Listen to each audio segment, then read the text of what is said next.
Pagbati po mga kababayan, patuloy po kayong nakikinig sa tinig ng karunungan. Nako, medyo nagkairingan ang pulis at abogado ng Senado. Ito po kasing si Senator Ping Lacson ay tila ipinagkamali niya na si Senator Rodante Marcoleta daw ay naguguluhan, nalilito at pinaghahalo daw yung legislative immunity pati yung witness protection program. Ako na may nagtataka. Bakit si Senator Rodante Marcoleta pa ang malilito? Yayamang siya yung mas may alam sa batas, di po ba? Sapagkat siya'y abogado. Bueno, magkaroon na lang tayo ng reaksyon at magkomento tayo dito sa video na akin pong ipapanood sa inyo. Makikita nyo po sa screen ang nasabing video, sabay-sabay po nating panoorin. Yes, Mr. Chair. Senate President is recognized. Mr. Diskaya, bigyan ko kayo ng advice, ha? This is not because I am a lawyer. It's because I have been here for ages, since 1992. Ay akong pinakamatandang senador dito sa term, hindi sa edad. Mas may edad sa akin yung katabi ko. Meron kayong legislative immunity, huwag kayong matakot. Pag sa hearing kayo nagsasalita, pwede nyo invoke legislative immunity, magsalita kayo. Huwag nyo sabihin yung against self-incrimination. Hindi. There is such thing inherent sa mga committees, yung legislative immunity yung tinatawag. Kung meron kayong gusto ipagtapat ninyo. Hindi pwedeng gamitin sa inyo pag sa hearing nyo sinabi. Na makakatulong kayo sa amin at matutulungan din namin kayo. Yun ang gawin ninyo.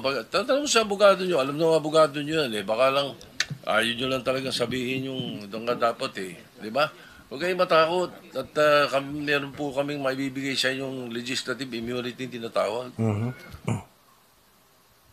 Your Honor, Salamat, okay lang po Mr. ba? Chair. Itatanong ko lang po muna sa legal counsel ko po.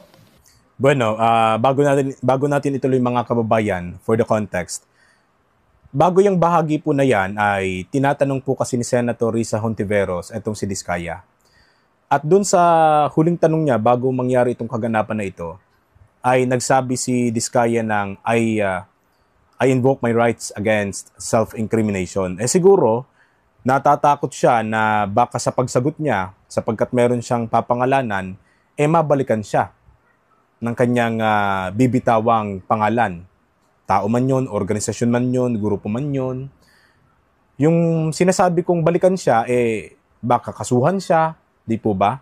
Mag-file ng anumang uri ng kaso na pwedeng i-file laban sa kanya dahil sa pagdawit niya ng pangalan.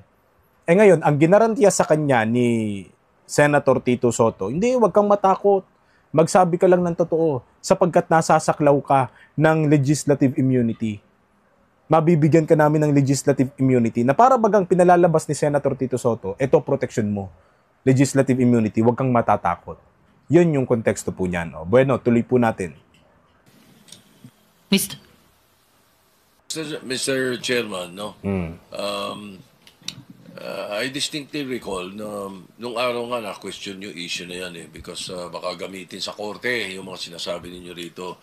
But it has always been implied, lalo na pagka hiniling nung resource person or nung witness. Pag hiniling niya na yung sasabihin niya ay hindi pwedeng gamitin sa kanya, pwede mo nang hindi gamitin yung self-incrimination na yan na sinasabi. So,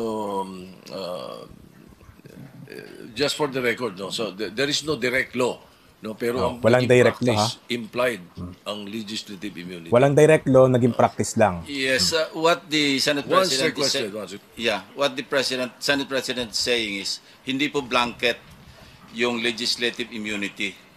Pwede yung invoke subject to the approval of the committee, pero kailangan mag-tell all kayo. Kung kayo bibigyan ng legislative, as the Senate President stated, wala pong batas kasi hindi covered ito, unlike in the United States. Malinaw yun. Pero napapractice namin yan. Even during the time of Senator or Senate President Drilon. Wala naman pong nagkukasyon sa court. So it has been a practice for the longest time na pwede mag-grant ng legislative immunity ang committee. any committee or standing committee for that matter. So it's up to you if you want to request the committee, if you want to invoke legislative immunity, then we will rule on it. But also, Mr. Chairman, Bago tayo magtungo dito sa paglilinaw ni Senator Marcoleta, ako na magsasabi sa inyo mga kababayan ha.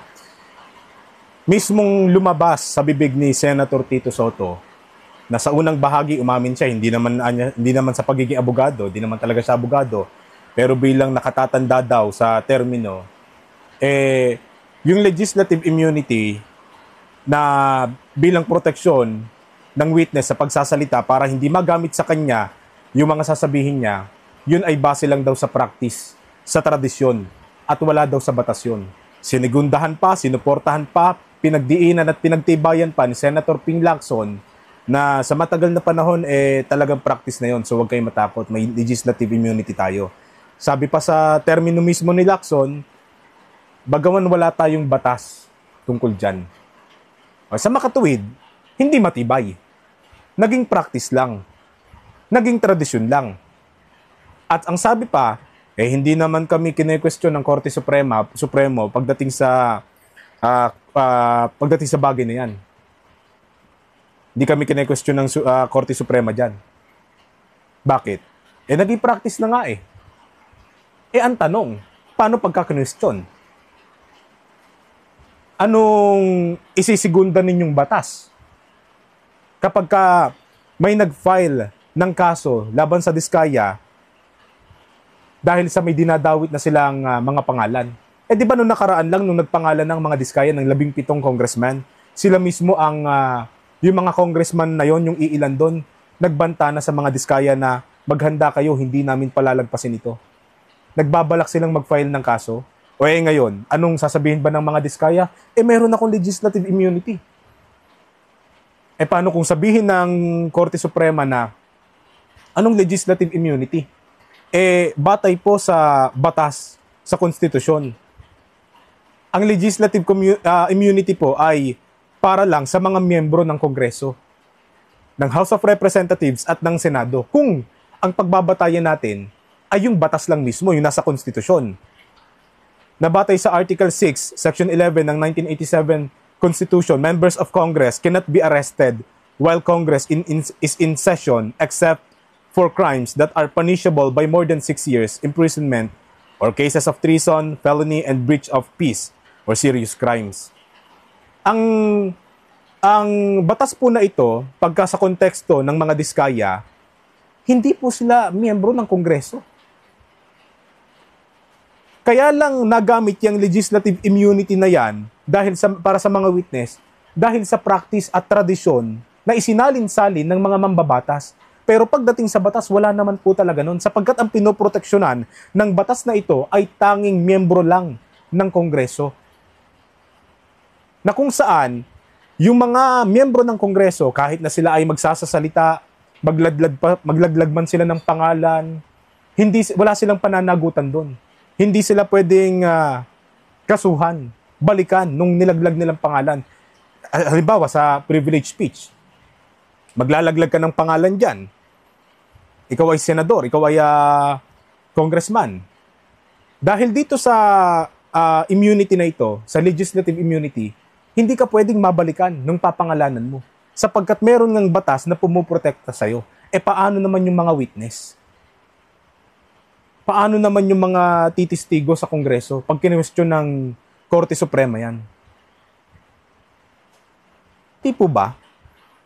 Yung ginarantya sa mga Diskaya mula sa tradisyon at nagpasalin na practice lang.